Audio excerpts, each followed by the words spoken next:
Hello friends, स्वागत है आप सभी का एक बार फिर से मेरे यूट्यूब चैनल कहानियों का सफ़र में। आज मैं आपके लिए एक नई कहानी लेकर आई हूँ।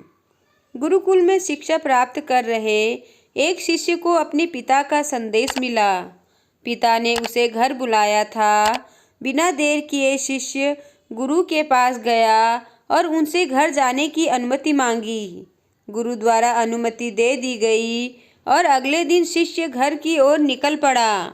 वह पैदल चला जा रहा था। गर्मी के दिन थे।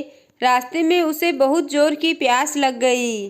वह पानी का स्रोत ढूंढते हुए आगे बढ़ने लगा। रास्ते के एक किनारे उसे एक कुआं दिखाई पड़ा। उसने कुएं से पानी निकाला और अपनी प्यास बुझाई। उस कुएं का पानी शीतल और मीठा था।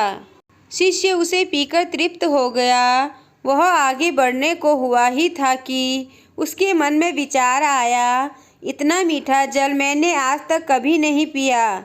मुझे गुरुजी के लिए यह जल ले जाना चाहिए। वह भी तो इस मीठे जल का पान करके देखें। यह सोचकर उसने कुएं से जल निकाला और मशक में भरकर वापस गुरुकुल की ओर चल पड़ा। गुरुकुल में उसे देख गुरुजी ने चकित होकर पूछा, वत्स, तुम इतनी जल्दी लौट आए? शिष्य ने उन्हें अपनी वापसी का कारण बताया और मशक में भरा हुआ जल उनकी ओर बढ़ा दिया।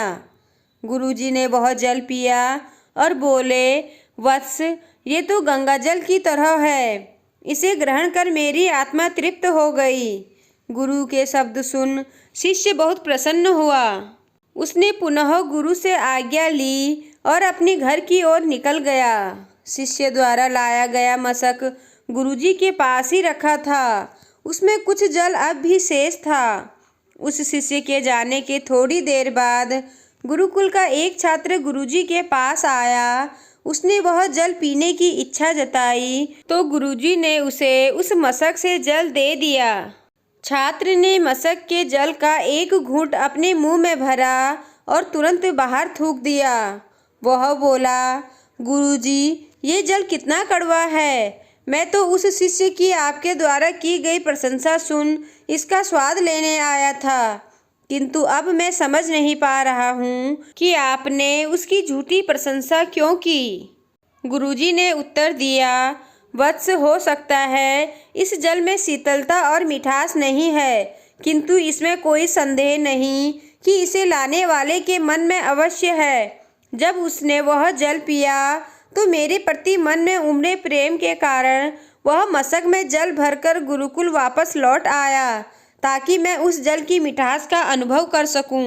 मैंने भी जब इस जल को ग्रहण किया तो इसका स्वाद मुझे ठीक नहीं लगा, किंतु मैं उस शिष्य के हृदय में उमड़े प्रेम को देखते हुए उसे दुखी नहीं करना चाहता था, इसलिए मैंने इस जल की प्रशंसा की। यह भी संभव है कि मशक के साफ न होने के कारण जल का स्वाद बिगड़ गया हो और वह वैसा न रहा हो जैसा कुएं से निकाले जाते समय था।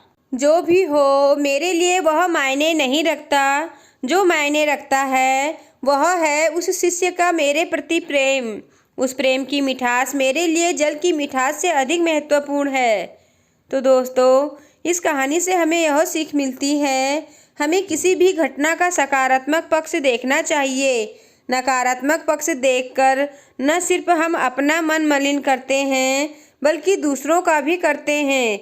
इसलिए सदा अच्छाई पर ध्यान दें। तो दोस्तों, आपको आज की कहानी कैसी लगी मुझे कमेंट कर ज़रूर बताएं।